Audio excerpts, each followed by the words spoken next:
You call yourself a maker? You smell like fair and corn chips. Drop and give me 45 minutes. This is not your grandparents' Tinker Toys. This is a creators collective, Private. Listen up and don't give me that face. Overholtz, Wright, and Walker are about to demonstrate the proper way to create. And if you have questions, you had better be in the live chat. Otherwise, I'm going to plant my boot so far up your hiney that your mother is going to be crying. Now, listen up, you jelly-pasted cow pies. And we're back for another exciting week with the Creators Collective. I hope you guys have been liking these intros. We're working on one or two other special ones, and if you have any ideas of something you'd like to hear, I'd love to hear that as well.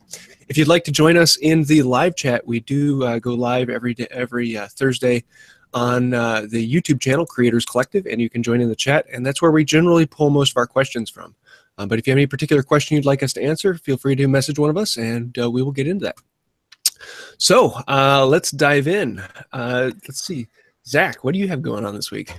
Well, so my plumbing decided to. I'm getting an echo from somebody here. I don't know if somebody's audio is. I don't know. Oh, now it's gone. All right then. Yeah. So finally, like it's been like a sweatshop. Like I've been cranking out all these like leather handbags and leather goods this month. I think it's just because Christmas time. So the past 2 weeks, I've just been going like nonstop, like till 12, 1 in the morning.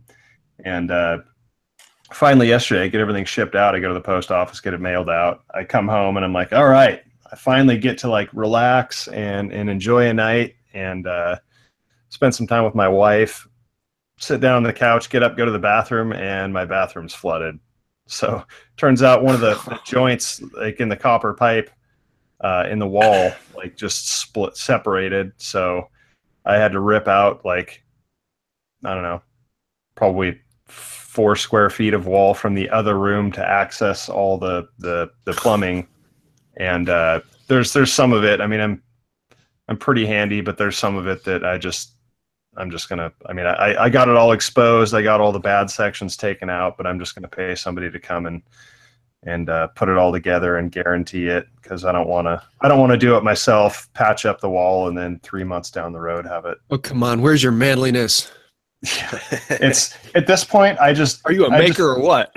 Yeah, I mean, I did what I could, but apparently somebody was telling me that silver soldering vertically is kind of tricky, and I'm sure I could probably figure it out. But at this point, I just want to be done. Like, I'm ready for the holidays. I want some time to myself. I want a day where I don't have any work to do. I feel like I haven't had a day off in like 2-3 weeks. So, yeah, you and your sweatshop. It's crazy. I can't believe. When are you going to hire a bunch of grandmas to do your sewing for you? Man, seriously, it's incredible. I think I've probably made about 10 to 15 like different bags in the past week and a half or so, and they're pretty involved. So it's been a lot of work. Or did you make bags? Bags. I guess I would spell it BEG. It's just another pronunciation issue. I wonder what most people say bag. I think that's the general. Yes, that would be like the probably the most like phonetic way to pronounce that word. But anybody who listens to our podcast knows that I don't speak phonetically. I just pick up my own vowel sounds for words. We're a colorful. Yeah, colorful. Yeah. One of my best friends is from the Upper Peninsula of Michigan. Uh-huh. That's what he says. Yeah. I'm wondering, William, if you should cut your video stream so that we can get some more bandwidth for you. All right, let me see. Yeah, apparently I have like a Michigan dialect. Well, you know, the funny thing is, like Pennsylvania or something. Somebody said that John Malecki speaks like I do. Yeah, like Western Pennsylvania. It's because if I've grown up any one particular place, Northern Michigan is where I spent most of my time. I mean, I've lived there longer than any other one place. But I do also have a lot of the Southern in me because I lived in Alabama, Georgia for a little while, and then in Pennsylvania for a while. And so I can easily fall into any one of those dialects very quickly. Yeah. But yeah, and that's an interesting one, being in Florida.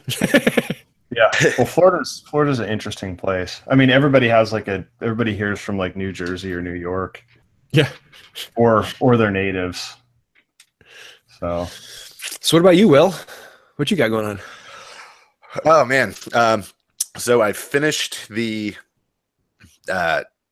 shaker medicine cabinet, but I don't know if I can really call it shaker because it's in the traditional sense of shaker, any kind of decoration or features on a cabinet was considered against God.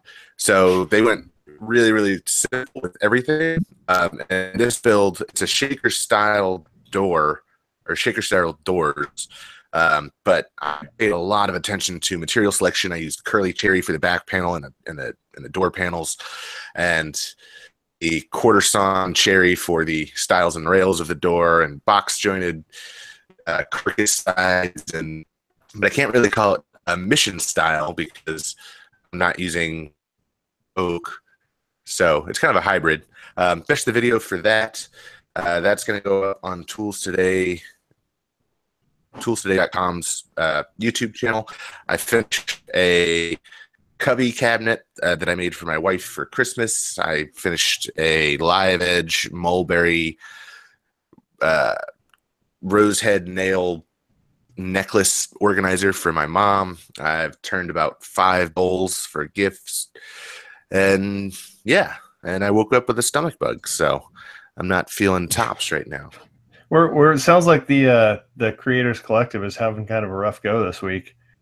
Other than James, because I saw he just had like 3 cinnamon rolls, one for each of us, but we have to go get them.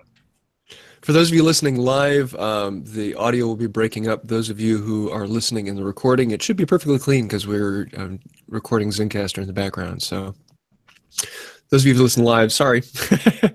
Yeah, it sounds like William's consistently uploading himself to the Matrix when he talks. Yes.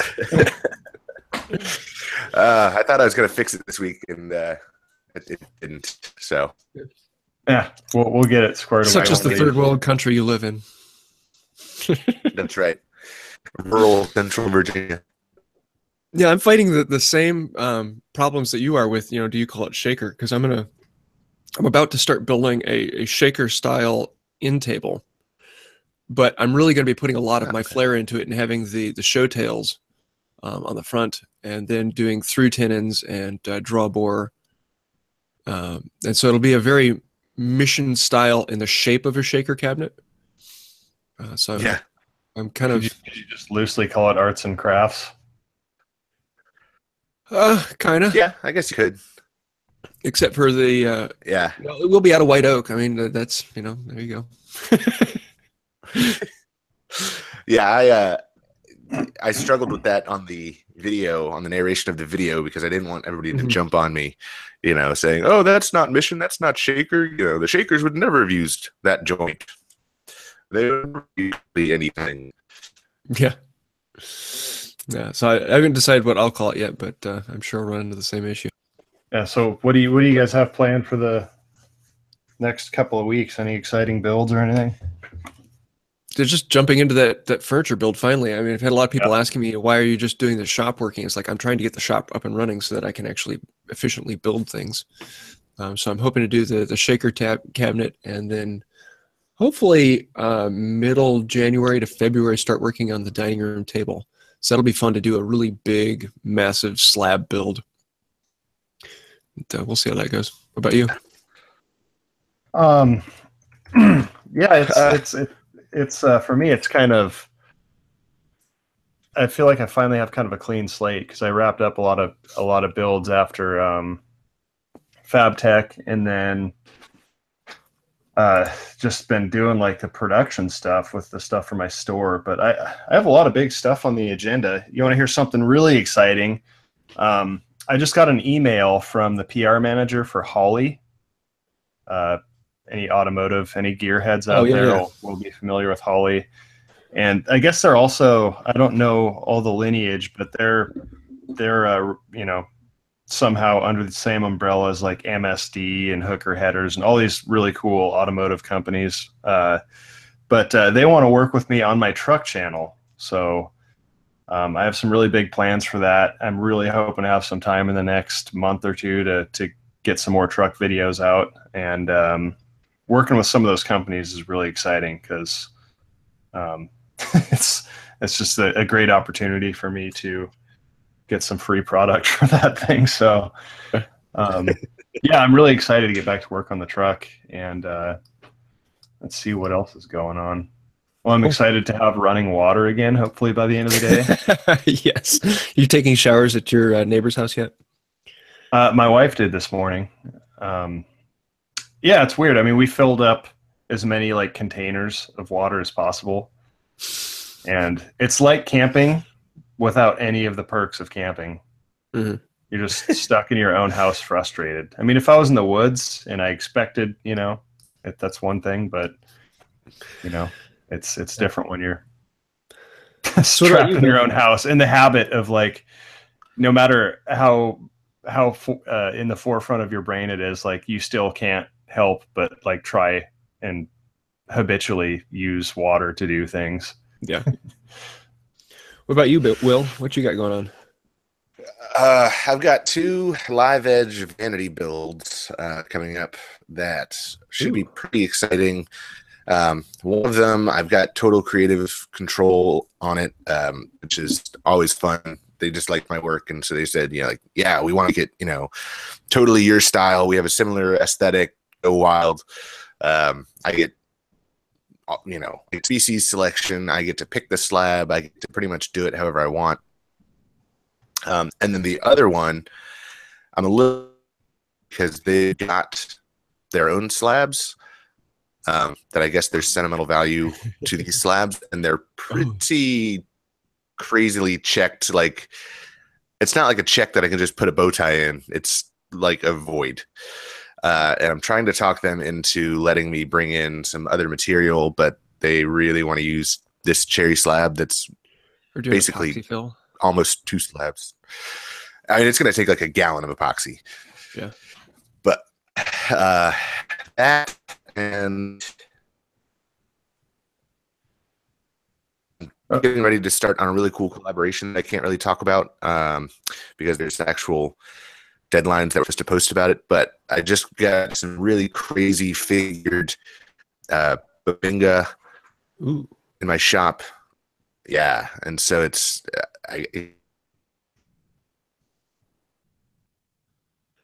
oh no, we lost him. Well, let's jump into a couple questions, because this is probably going to be a shorter one. This is definitely going to be a shorter one because I have a plumber probably coming in the next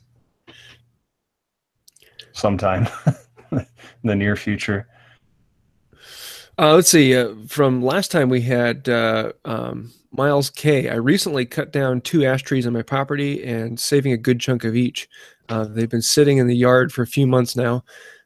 And I'm wondering, what is the best way of drying and storing these? Is it best to slab them up and then stack them with spacers, or should I just leave the logs? I guess doing it in log form would take much longer, but I'm just not sure what is best. Definitely want to slab up one of them. Yes. Zach or William, do you have any? William, you have experience drying, don't you? So first is seal the end grain. Some people like to use a called anchor seal. And the checks are going to. Did we lose him again? Can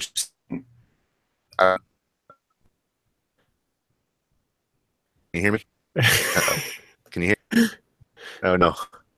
Yeah, if you're comparing the difference between having them whole or slabbing them up, definitely slab them up, because if you leave them whole, they are eventually going to be checking all throughout the log, And then when you go to slab them up, you're going to have cracks running through every one of your slabs.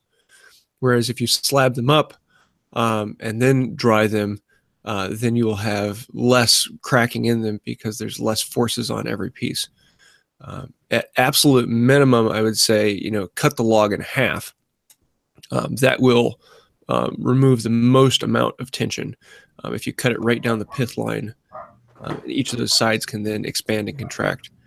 But if I had my druthers slab it all up, you're going to get much flatter, easier to work with planks. But definitely, as William was saying, anchor seal, or if nothing else, at least like a latex paint, a couple of layers of that, because you want to seal up the ends. What happens is all the water will evaporate from the ends because you have all the pores open.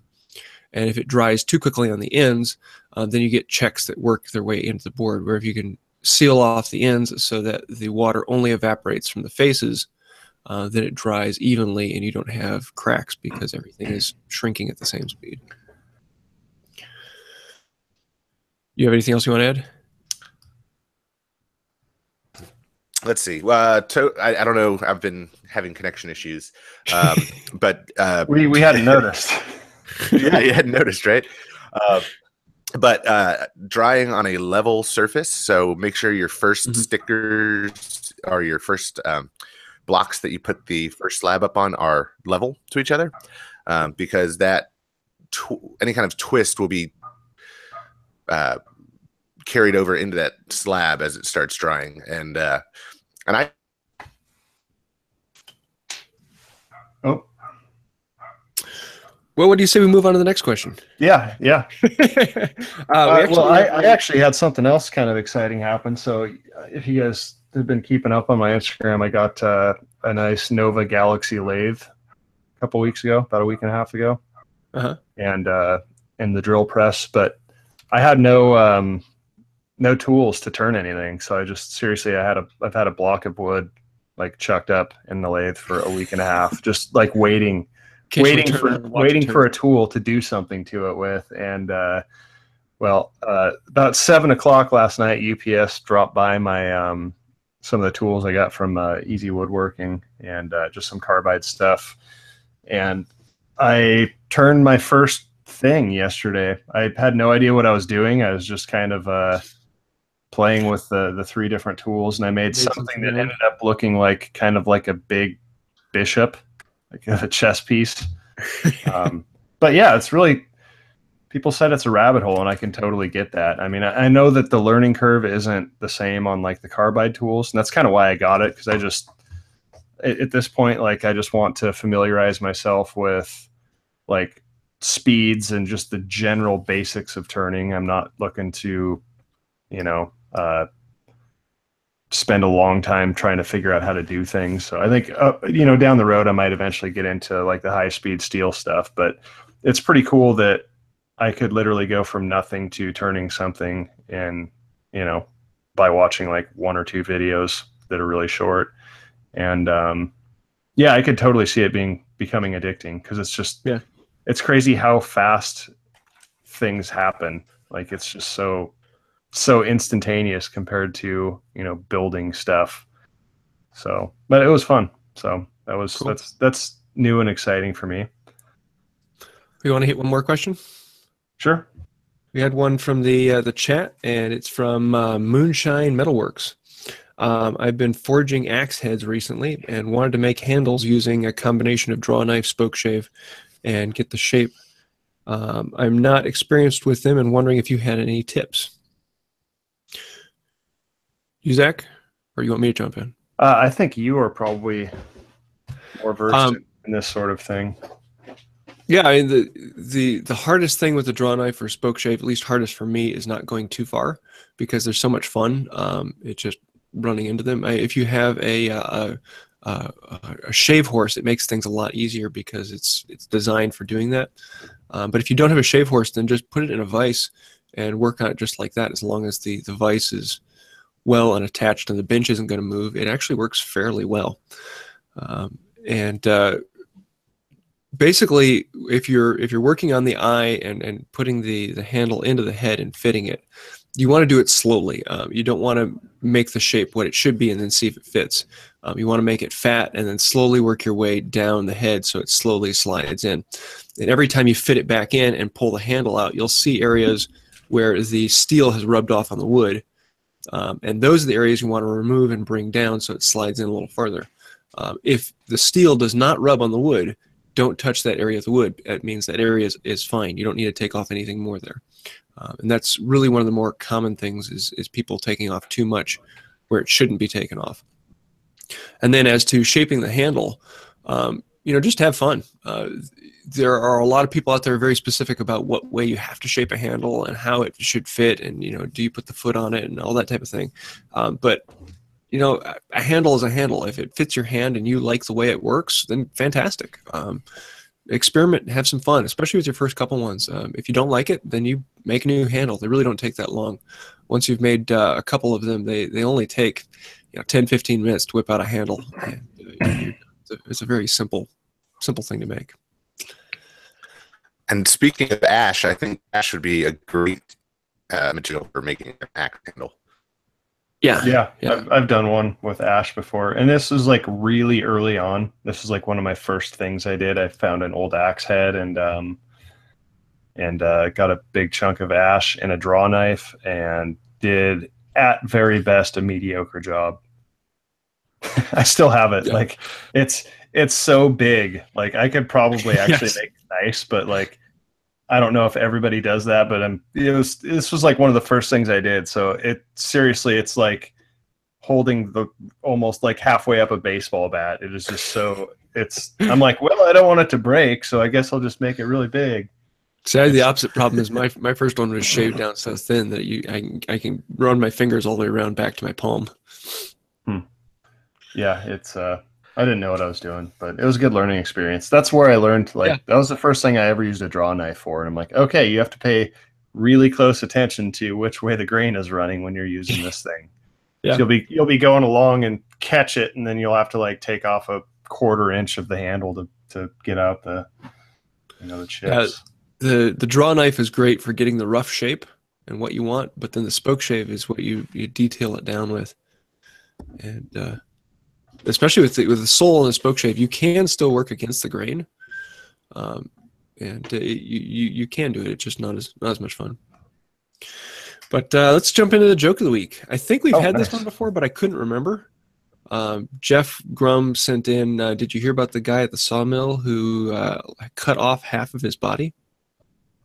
Don't worry, he's all right now. No.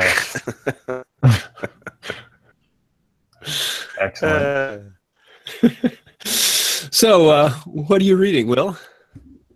I'm not reading anything, but I've been following Mike Pekovich, who is the art director of Fine Woodworking. He's got an incredible Instagram feed.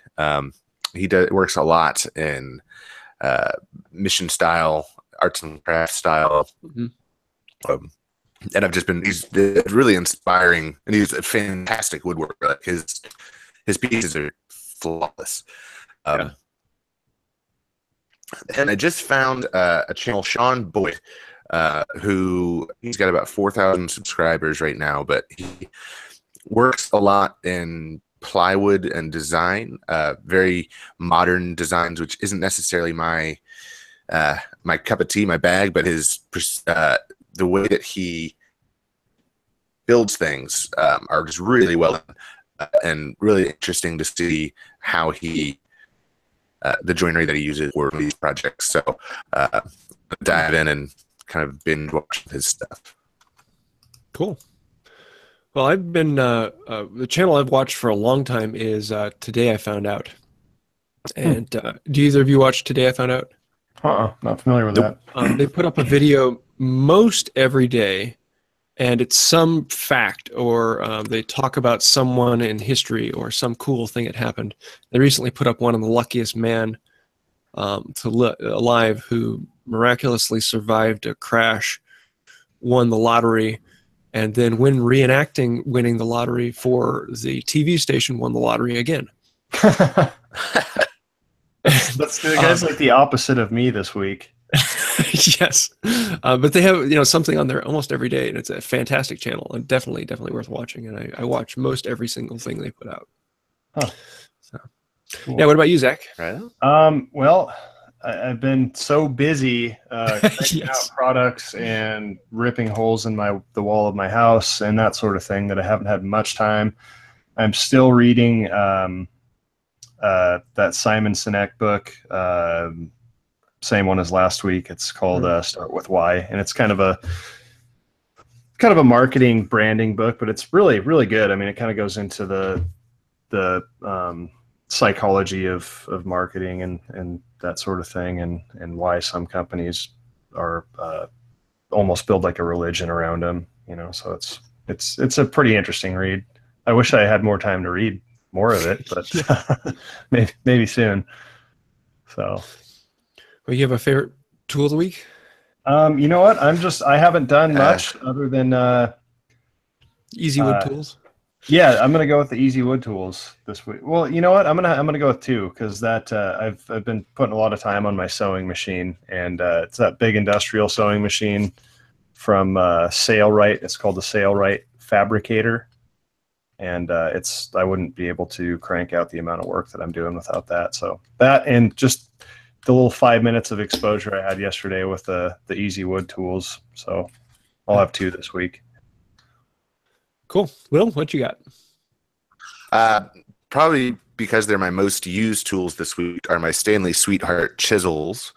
I've been cutting lots of bow ties or brittle or Dutch, whatever you want to call them, in that mulberry, which is really, really fun. If you guys ever worked with mulberry or not. I've got several slabs here. It's harder than white oak and softer than Osage orange, but it just chisels really, really well. It's a very smooth wood. That and my bowl scraper that I just started playing with for the lathe, and that's like a game changer. The what? It's a bowl scraper, the big Bowl scraper. handed. I heard a bowl creeper. Yeah. Bowl creeper. Cool. Well, really cool turn tool that I hadn't used before. Yeah. Well, I've got the French cleat wall. I know it's not strictly a tool, but I've been loving making the storage racks, and I have two more storage items I need to make, and hopefully those will be the next two videos, Saturday and Tuesday. But I'm almost done with the tool wall and storage. So, yeah, I love the French cleat, just being able to quickly and easily hang things up. And if I ever need to move it to somewhere else, I can quickly hang them back up. And I like them. It's a cool system, and it works very well. So I think that's about it for this week. I do want to say a huge thank you to our patrons on Patreon. You guys really help us out and give us the ability to do these podcasts every week. Particularly, I want to say a huge thank you to Make, Build, Modify, Master of None, and Debbie Brooke. And that's about it for this week. If you want to join us next week, we're going to be live on YouTube, and you can join the live chat, have your questions answered, and we're looking forward to talking to you next week will be our last one, right, of the year? Yeah. Next one, we're probably going to do a year in review as opposed to answering questions, but we'll. Yeah, I'm looking forward to that. This has been. I don't know if you guys saw the Christmas video I put out. It's my last video of the year. But yeah, this has been the best year of my life. I mean, it's gone so much better than I had. High hopes, and I exceeded them. It's been incredible. It's such a good community, and I'm actually really excited to do next week's recording, because I have a lot to say, like always. I'm looking forward to it. Maybe for Christmas somebody can get Will some better internet service.